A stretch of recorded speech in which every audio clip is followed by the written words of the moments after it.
want to welcome you all to the School of Architecture, Planning, and Preservation. For the few students who don't know, because they haven't been in my office yet, I'm the Dean of the School of Architecture, Planning, and Preservation, David Cronrath, and I want to welcome you all. Last night was a terrific evening because the university signed an agreement with the school to start 2 new undergraduate minors, one in construction management, the other in real estate development, and they will be significant for the architecture students, undergraduate students, as well as undergraduates across campus. And with the new undergraduate curriculum that is being under review by the architecture faculty and soon to go to the university, the undergraduates will be able to easily study architecture and major and have a minor in anthropology, in archaeology, in real estate development, in construction management, as well as a host of other minors that are around the campus. And I tell you that because that's possible through a gift that was given to the school.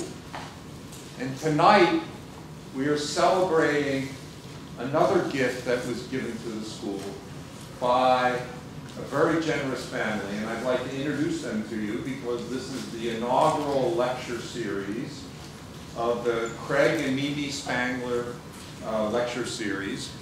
And what's really terrific about this lecture series is that it will continue forever because of their generosity in giving an endowed gift to this terrific idea. Because what makes great education at the university, it isn't the courses that you take, because every university offers those. It's not the studios that you study in, because every university that has architecture has studios. What really makes a great school are these extra opportunities to broaden our understanding of the world by having invited guests come and speak to us. And so I'd like to introduce you to Craig and Mimi and their son Andrew, who are here with us tonight. Would you please stand?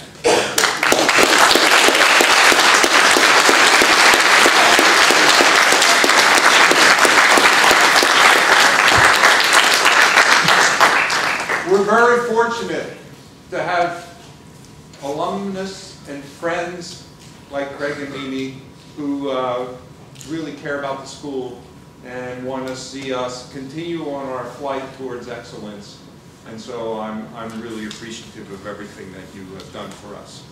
I should also mention that Craig is the chair of the Board of Visitors for the school, and he's done a terrific job in that regard. And in January, he hosted the Board of Visitors in Philadelphia, where not only were we able to meet in his office, but his firm was the Associated Architects who did the Barnes Museum in Philadelphia, and so we had a behind-the-scenes tour of the Barnes when we were there as well. It was really terrific.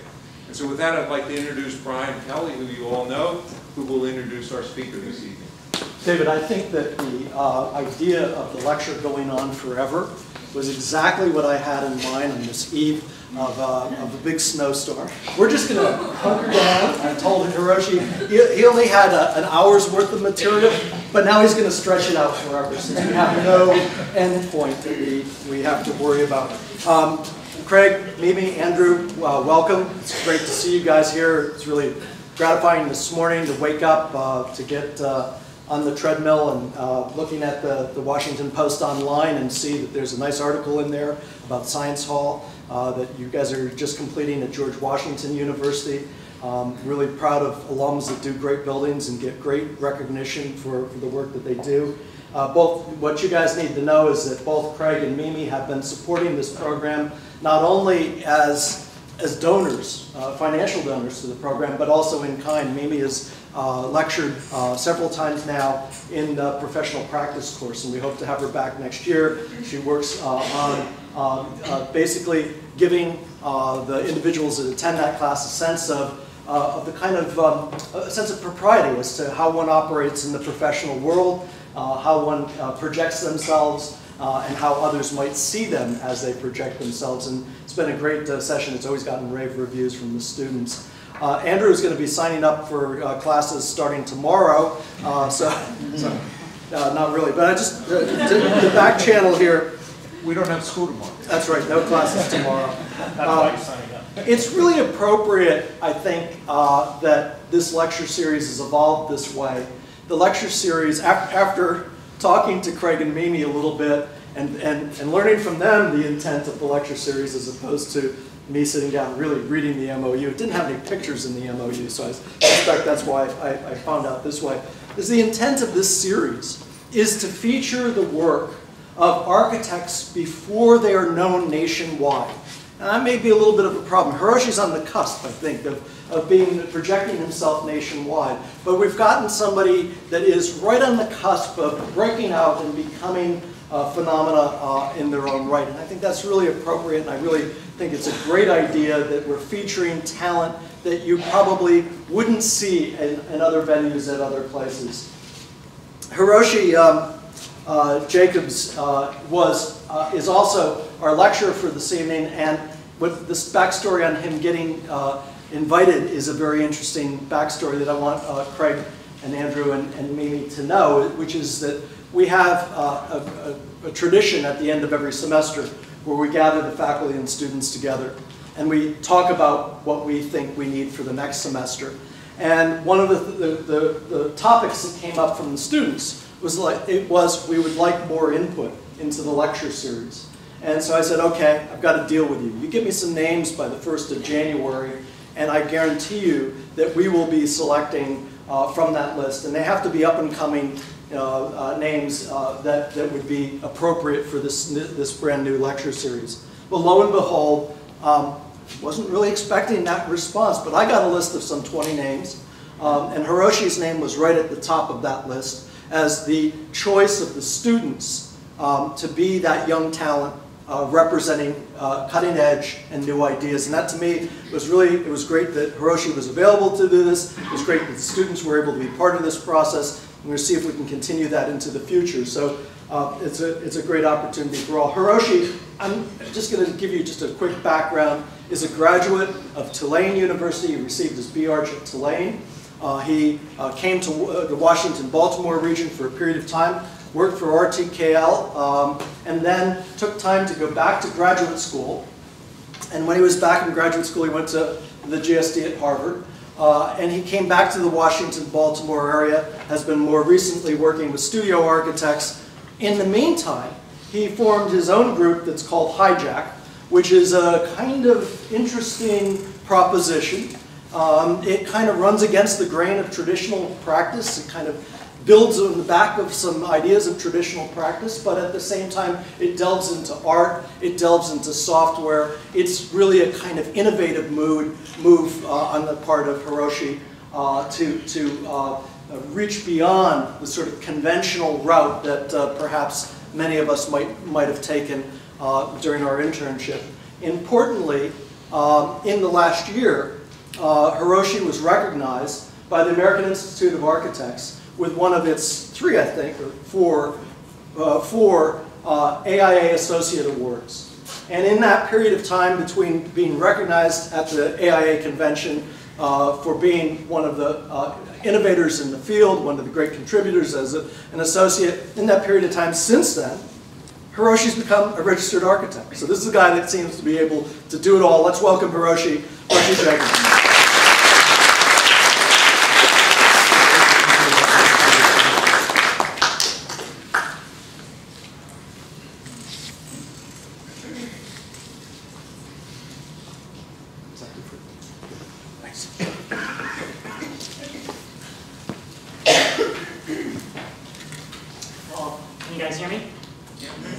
Thank you, Brian, for that very gracious introduction. It's a great honor for me to be here. Thank you, Craig and Dean Spangler, for endowing this lecture. I know how important it is for alumni to reconnect with the schools that they went to, and money is an important part of that. So thank you for that. And thank you to Dean for having me here. I really appreciate being invited to come. And thank you all for putting my name forth to speak to you. That's the sort of greatest honor to me, is to be known among the students, which is it's really great. So thank you for that. It's also not it doesn't very often happen that you're asked to speak in your own backyard. Most of the time, people that know you from far away, and the people that are closest to you don't really recognize you. So I'm also really thankful for that. I want to start with an image that I think bears within it some narratives that I think are important and helpful to explain how I feel about what I call personal practice. Personal practice to me is how you interact with architecture, not only in your professional life, but also in your personal life, and all of that together is personal practice. And I'll explain more about that in a minute. The right triangle is, I think, is a symbol of efficiency in the production of architecture. You can't draw straight lines or specific angles without a right triangle. It's really helpful to draw square corners with a right triangle. It's kind of a symbol of the production of architecture. But I also think that it can be a source of anti-creativity. It can be sort of limiting in a way. You're limited to 30, 60, and 90 degrees with a right triangle. And maybe you can add a few other angles in there with creative use of the triangle. But if you wanted to draw a 19.5 degree angle, this particular tool might limit you. And I think the same thing can be said of a lot of different tools in architecture. So with tools like these, I think what you are presented with is a dilemma. You can either be extremely efficient, or you can be creative. You can not use the tool and be creative, but it sort of limits your efficiency.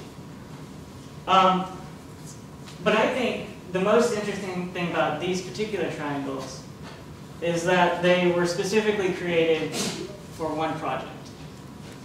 The East Wing of the National Gallery of Art, IMP's building that you're all familiar with, down on the mall, has very specific angles kind of defined by the site that it's located on.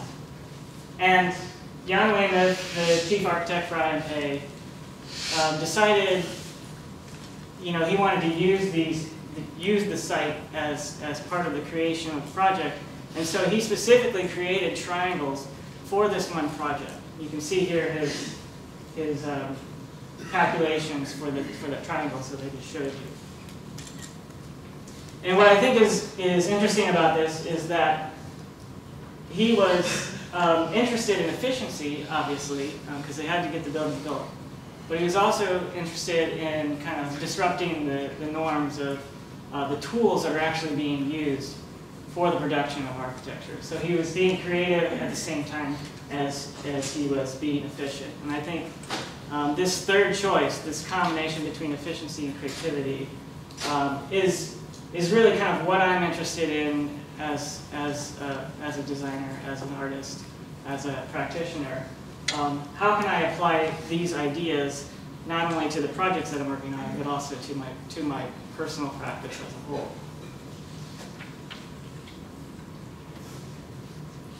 So often we're presented with a sort of choice, right? We can either be the career man, the lumber, or we can be the crazy artist as architects. And a lot of times we see our choices, either one or the other. And my position on that is you don't really have to be limited by that choice.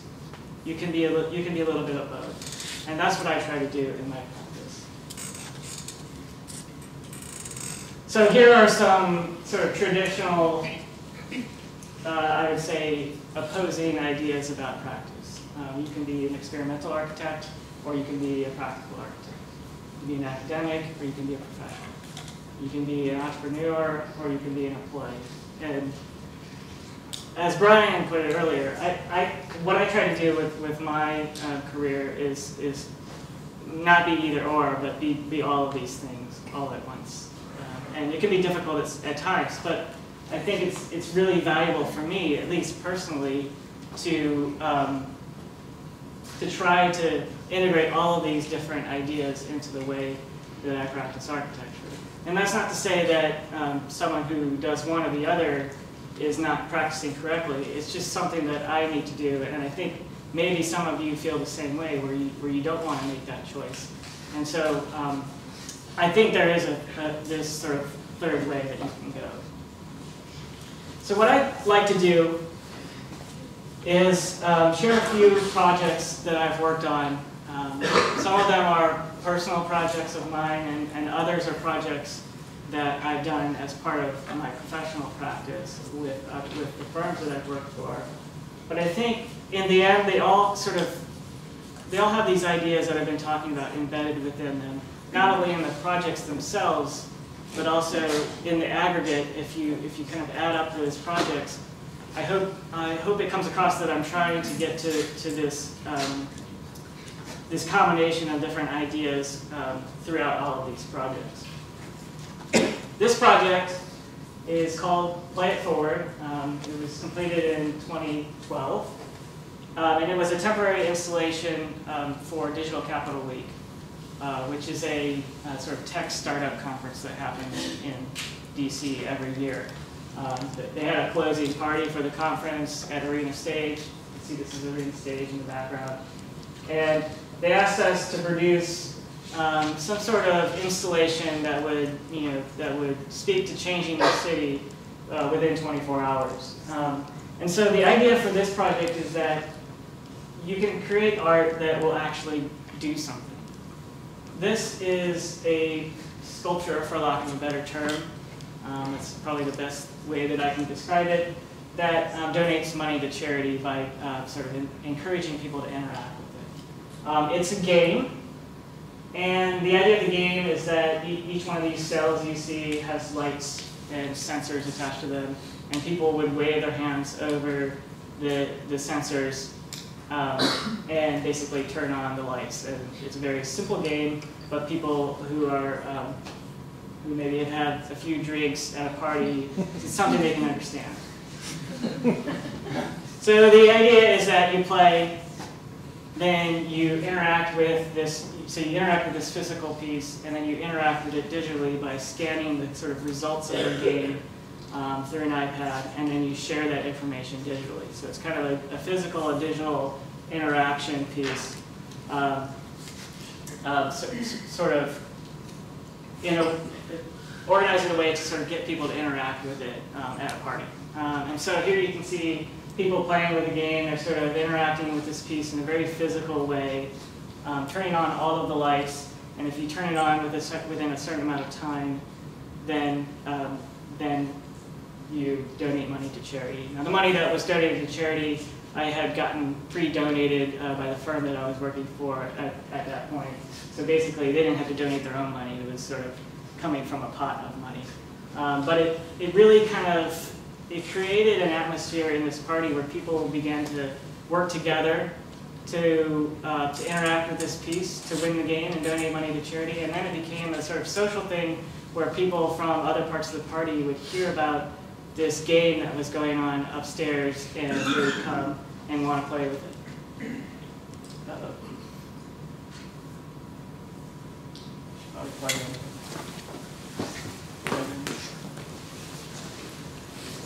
Hopefully it doesn't die on us. So here you see somebody.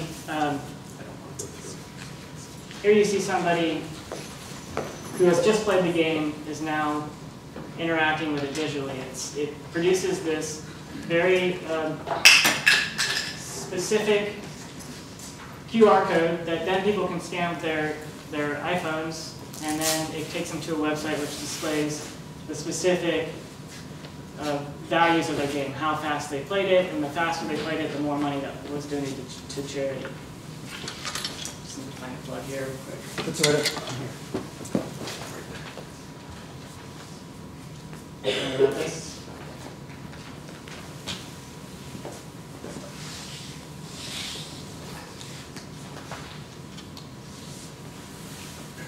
So I worked with a number of students at Catholic, where I also am an adjunct teacher. And what we did is we needed to come up with a solution for constructing this piece. If you're familiar with the term parametric, it's a kind of parametric piece that is not only fabricated in a digital way, but also it utilizes human-computer interaction. So there's a sort of physical computing aspect to it. So we had to come up with a sort of system for making the individual pieces and then also integrating electronics into those pieces. And I worked with a couple of students at Catholic and some friends of mine, and we came up with this solution that would allow people to play with it easily, but also actually work. So this issue of practicality comes into play when you're dealing with something like this that people have to actually interact with. So there was a lot of kind of back and forth on that, and this is sort of the form that we came up with. Here you can see a close-up, and you can see these little red dots everywhere. Those are individual light sensors that would understand if somebody is creating a shadow with their hand over each individual cell. So each cell is sort of understanding its own interaction with a person.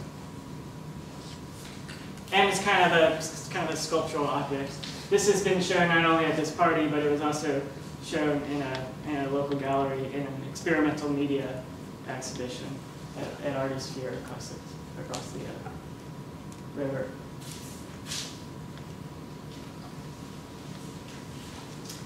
So moving on from that, this is another project that I've worked on recently. It's completed about a year and a half ago. And this is a kind of an artist studio. I have some friends who run a theater production company. It's called Banished Productions. They're sort of an avant-garde theater company. They do a lot of kind of interesting, immersive types of theater things. And they are renting a space at the Arts Market, at Monroe Street Market, which is right near Catholic University. And they had this kind of tiny space with high ceilings that they needed to wrap a bunch of different activities into it. They needed an office. They needed a workshop to create the props for their shows. They needed a gastro lab. A lot of the shows that they do are used sort of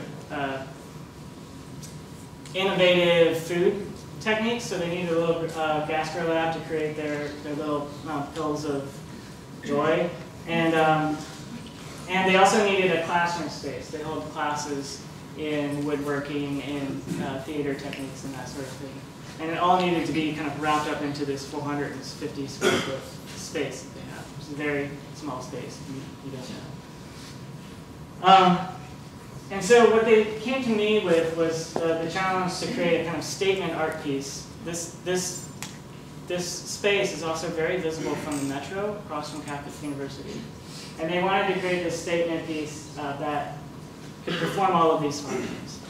So this is kind of what I came up with. The idea of the geometry of this piece is to sort of elongate the space. It's a very small space, as I said. So I wanted to sort of open up the space and make it feel larger than it was using geometry, but then also create a set of mobile pieces that they could transform into the different types of functions that they wanted. So this is kind of the classroom function of it. And here you can see the geometry sort of kind of pulling you through the space, hopefully.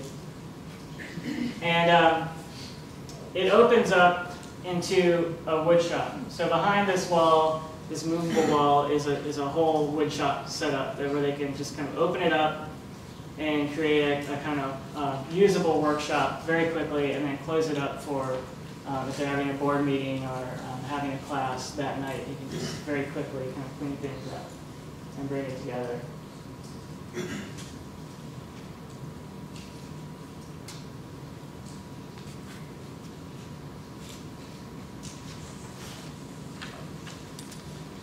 Beyond that, one of my great interests in architecture is this idea of pattern as a way of manipulating your experience of architecture.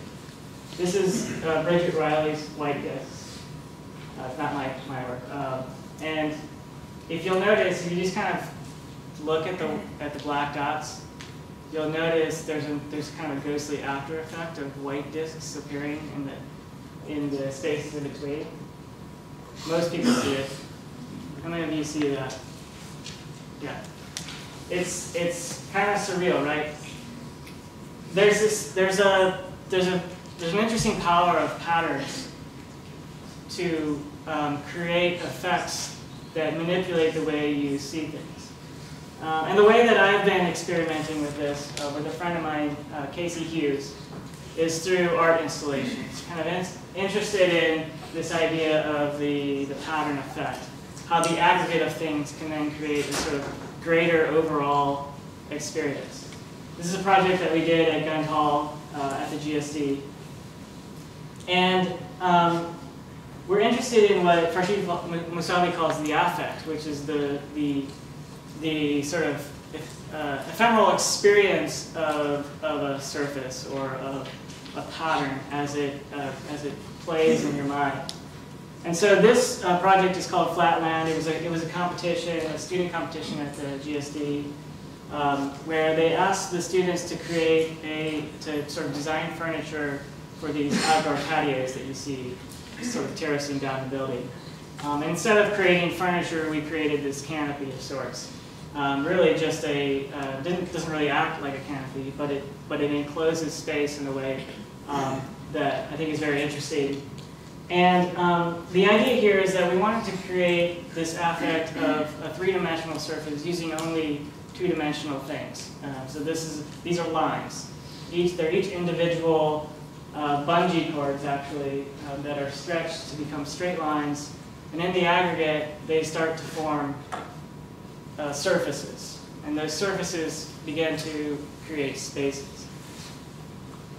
And what's most interesting to me is how they sort of interact together. The blue and the red at some points become purple. At other points, they sort of separate into red and blue. And they become brighter and less bright in different spaces, depending on how you move around the space. And I think what's interesting about this is that the movement through the space is what this drives. You can't really understand this form if you're standing in one spot. You have to keep moving in order to understand what's going on with this form. And that sort of motivation of movement is something that we're very much interested in with this project. Following from that, we went down to New Orleans and installed this related project called Vector Knot. This was put together for the Decor event in New Orleans, which is an annual kind of art installation event that the AIA New Orleans puts on every year. I'm not sure if they're still doing it. But they used to do this every year where they would get artists and architects from different parts of the country and even different parts of the world to come and do a one-week installation in different parts of the city. Ours happened to be in the AIA New Orleans space. And this is obviously connected to the previous project that I showed you. But it's called vector knot because a knot vector is a mathematical term in the construction of a Bezier curve. A Bezier curve is a curve that is constructed using control points and what are called knot vectors. And the knot vectors determine how powerful the control points are. And so the interest here is not in the individual lines themselves and in their aggregate, in the form that they create, but it's more in the sort of structural line of the curve. So you can see here, there's a steel cable kind of running up through the project, through the installation. And the actual curvature of that steel cable is very much related to the force applied to each one of those individual bungee cords. So if we applied a different force to each one of these bungee cords, the curvature here would appear differently. So this is very much not interested in the black lines themselves, but what the black lines are doing to the sort of structural curve. Now this may sound incredibly obtuse, and why the heck would we be interested in this? But I think it's interesting because it starts to place emphasis on the individual object and how that individual object can affect a whole. And we're very much interested in not only this relationship between you and the space, but also between individual pieces of the space and how that affect your experience, how those affect your experience as a whole.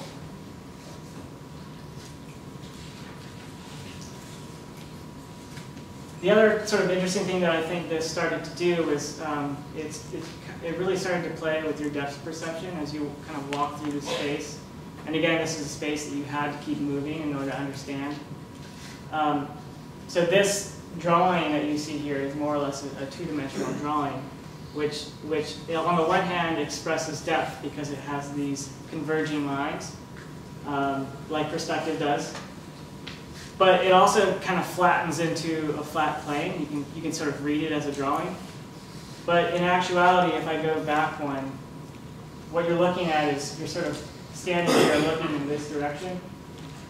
This is actually a three-dimensional object that you're looking at. So it's three-dimensional in one way, and then it collapses into two dimensions, and then it comes back to three dimensions as you start to move around it.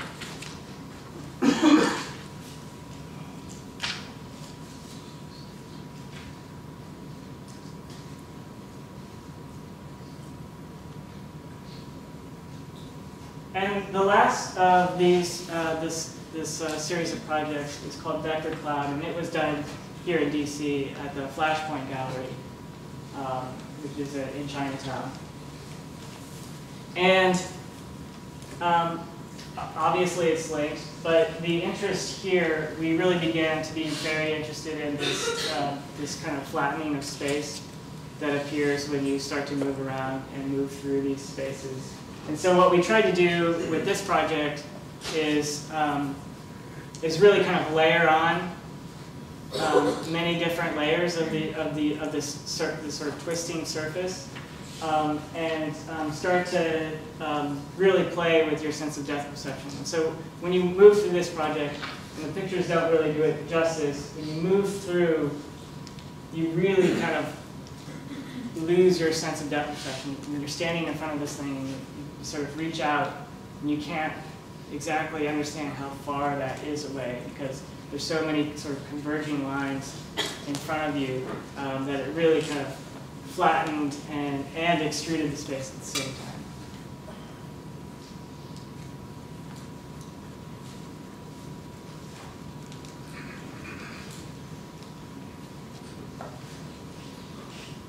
The other thing that we did sort of differently with this project is we kind of bounced it off the walls, as you can see, and that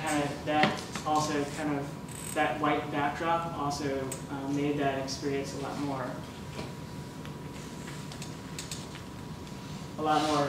interesting.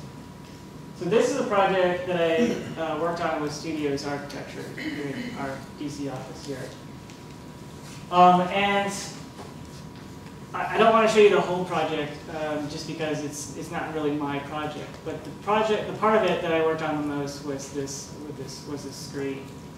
And I think the ideas that I was starting to develop in those string projects, I think become part of architecture in this project because there's this interest in the pattern and the ephemerality of the pattern and how it can sort of collapse space.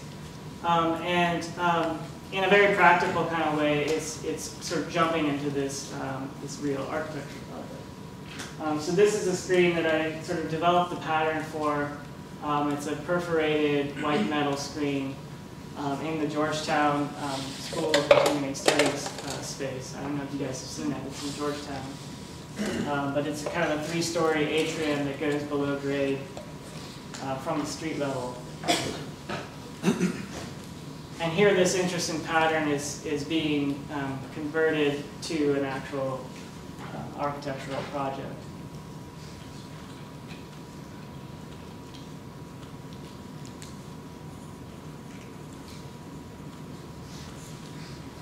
So speaking of patterns, there's this book, A Pattern Language, written by Christopher Alexander, I think in the late 60s. And it was a controversial book that was written. Most of you probably heard about this book or seen it. But basically the idea of the book was to create a series of rules for the creation of architecture. So you can see here on this page, it says, in every house and every workplace, there is a daily traffic of the objects which are handled most. Unless such things are immediately at hand, the flow of life is awkward, full of mistakes, things are forgotten, misplaced.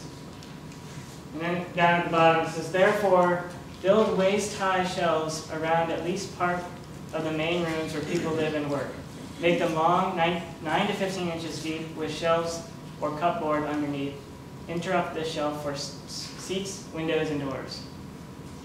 So this book, a lot of people liked it, and a lot of people disliked it because they thought it was too prescriptive for architects. I mean, we're taught to be creative. Why are we being given this set of rules that we have to follow on every project? So it was sort of disregarded a little bit in architecture. But it became a very important idea for computer science. This is a sort of basis of object-oriented programming, or one of the bases for object-oriented programming, which is the idea that you create little packets of functionality that do one little thing, and they sort of know what they're supposed to do, and those added to other little packets of functionality can create a vast ecosystem of different functions that you can create. Now, this is important to me because I'm interested in the way architecture is produced. As you can see with the triangles earlier, I'm interested in exploring the way that architecture can be both efficient and creative. And so this idea of these sort of a library of functionalities is very interesting to me as an architect. And so with my thesis at the GSD, what I was interested in doing was creating a library of patterns. Let's call them parametric patterns, just because that's probably the best way to describe them. For those of you who don't know, parametric is essentially, it means there's a set of rules that are flexible, and you input information into those sets of rules and it produces a form or an output. It doesn't have to be a form really, but some sort of output based on the values you enter into variables. So you can have a pattern like this, which is essentially a series of converging lines, and that pattern is described by maybe the angle between the lines, and that sort of creates this rotating pattern. And then you layer on top of that some other type of pattern. It could be a grid, as this is, or it could be any other type of mathematical type of pattern.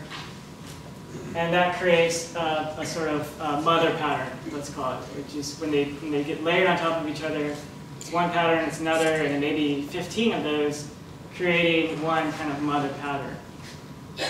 And then you take that pattern and you manipulate it somehow. Reasons for manipulation of the pattern might be you want the pattern in general to display some kind of image. You want it to respond to environmental information, the movement of the sun, or wind information, which is a big part of architecture these days. You also might want it to respond to fabrication constraints, dimensional tolerances, that sort of thing. And you also just might want to interact with it on a very kind of loose level, like painting almost. So you have this pattern, and then you manipulate it, and it becomes this kind of manipulated pattern that then can be produced in a 3D modeling engine, and you can actually create almost physical geometry from these aggregations. So what I did for my thesis was I created a kind of experimental piece of software that would take all of these inputs and then basically create a form from it as a way of kind of imagining how architects might work in the future. That was really the point of it. So here's a video showing kind of how this software works. So it was created as a plugin to Revit, which hopefully you all are familiar with. And it's kind of a standalone program that works with Revit. You bring in a surface from Revit, apply some sort of pattern to it. In this case, it's a grid. And then you interact with that pattern in different ways. In this case, I'm interacting with it by just sort of painting on the surface. And once you're satisfied with that, you can apply those changes. And then there are other sort of operations that you can do with it, like adjust the pattern for, like I said before, dimensional tolerances for fabrication. And then you can go ahead and once you're satisfied with that sort of base pattern, you can instantiate different types of objects onto that pattern. In this case, the object is simply just a rectangular object. And then I forgot to mention there's a sort of follow-on operation where you can affect the parameters of those objects that you just instantiated kind of in real time. And so the idea with this is that you can very, very quickly use a library of patterns. You don't have to make your own pattern. There's a sort of library of patterns that's out there. You can add that one pattern to another pattern and then very quickly create a surface that's not only driven by numbers, but it's also could be driven by your instinct, like the painting. Now, again, this is very experimental and was never really intended to be used by anyone. It's just sort of like thinking out there in the future, how are we going to interact with design? And this is one possible way that it could happen.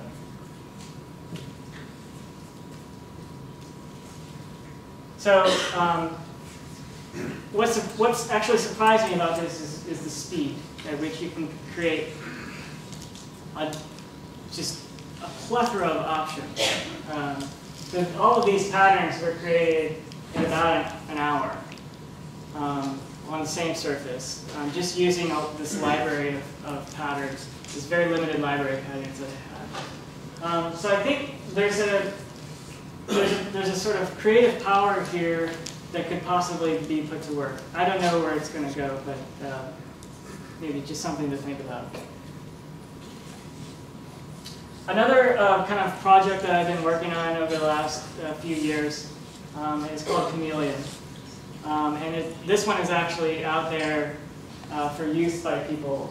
And it's a sort of follow-on to my thesis, created after the thesis, but it's kind of a more usable version of the thesis that uses the sort of tools that people already know. So what it is it is a plugin for both Revit and Rhino and Grasshopper, which I hope most of you are familiar with.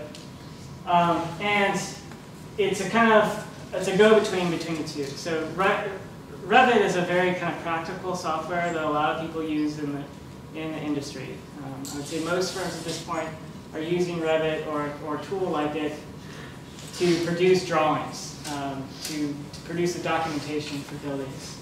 A lot of people will design in Revit, but a lot of people see it as a kind of constricting software for design. It's kind of like those triangles, where it's really good at creating certain types of geometries and certain types of buildings. And if you want to create another type of building, using a more kind of interesting or crazy geometry, it can be limiting in that way. Rhino, on the other hand, is not very practical as a documentation software. You all use it in school probably because it's very fast, it's easy, and you can create any kind of geometry you want in it. So sort of combining the power of Rhino and Grasshopper with Revit, the possibilities are really kind of endless. And so that's kind of what Chameleon does. So here we have Rhino, Grasshopper, and Revit open. Revit is this side. So in this case, I've created this kind of basic building in Revit. It has some curtain panels associated with it. I take that information and I bring it into Grasshopper, and it recreates that geometry in Grasshopper. Once it's in Grasshopper, it can be manipulated in a number of different ways, parametrically. So in this case, it's just kind of a random pattern of extrusions being created to vary the depth of these individual panels. And that's very easy in Grasshopper. It's very difficult in Revit. So then you take that information that's created in Grasshopper and you dump it back into Revit to create this, maybe, I don't know if it's beautiful, but this different type of surface in Revit. So using the power of all of these tools together, I think is much better than taking that one tool and trying to make it be able to do everything. And that's kind of the purpose of this plugin, Chameleon. It is being used out there. This is a project that I did with RTKL where I used Chameleon to create the facade for this kind of ellipsoid shape. But not only RTKL, this is a recent project by Hiroshi that I know for a fact that you're using Chameleon on this project. But it's not limited to domes, though. This is another project that I've worked on at studios where I use this plugin. This is a project near Times Square where we are basically redoing the lobby of this existing building, and we have this kind of interesting pattern of Protean panels that we wanted to apply to this lobby, and Revit is obviously not going to be very good for that, but we are documenting the project in Revit, so it needed to be in Revit. So I used Chameleon to sort of create these panels and then dump them into Revit. So here's kind of the current lobby. This is the reorganized lobby with swooping in here. And those Protean panels are kind of lining the lobby. Here's a rendering of kind of what it was supposed to look like. One of the great things about Grasshopper is you can do things like sort of control what's happening with this type of panelization. What you see here is a color coding of different types of panels. And since cost is an issue on a project like this, we have to make sure that the panels are not all unique. So the more panels that we can have that are exactly the same, the easier and the cheaper it's going to be for the contractor to make it. So this is kind of a color coding of the 8 or so different types of panels that are being used in this project. All of the green panels are exactly the same, all of the blue panels are exactly the same, and so on. So the use of a tool like Grasshopper allows you to do that very quickly and efficiently. And then you can sort of bring it into your documentation tool like Revit. Here's another rendering, and it's not totally complete yet, but here's some sort of field shots of how that's turning out in the field. Not sure about that art piece, but can't control everything. So I think it'll be a nice project, and it's really gratifying to me to see a tool that I created actually being put to good use. This is a kind of a list of the different organizations and universities that I know have at least downloaded Chameleon and are looking at it. I don't know if they're all using it, but there's quite a few recognizable people on this list who are looking at this tool, and I think it's very gratifying to me to know that that something like this is actually out there being used. So I don't want to take up too much of your time. That's everything that I have to show you. What I wanted to just close with was I wanted to reiterate that creativity is something that you can put to use in every aspect of your life. It's not just a particular project that you are using your creativity on. It's your career that you're creative about. And that's what I'm trying to do. I'm trying to be creative with my career and not only work in practice, but also stay involved in academia. I'm not only interested in being an employee of a firm, which is very important to me, but also to think about how I can use my creativity outside of the job that pays me. And so I would just encourage you to always look for ways to use your creativity outside of your studio project and think about your career in a creative way. Recently, I had the privilege of serving on the jury for this year's Associates Award and other national AAA awards. And what struck me about the other members of the jury, which I didn't expect to be the case, but especially with the Associates Award, what the other jury members were very much interested in was recognizing candidates who had a sort of diversity about the way they practice architecture. Many times in the past, this award in particular has been given to people who are very involved with the AAA. So they're past AAS presidents or have been serving on many different committees of the AAA. But this year we gave the award to people who are practicing and producing not only with the AAA, but producing in the art world and producing in urban planning world. So sort of diversifying themselves into different parts of practice. So what I'd like to encourage you to do is to try to diversify yourself into different parts of practice. Take a look at the variety of different ways that you can practice and try to do more than one thing in architecture. Thank you very much.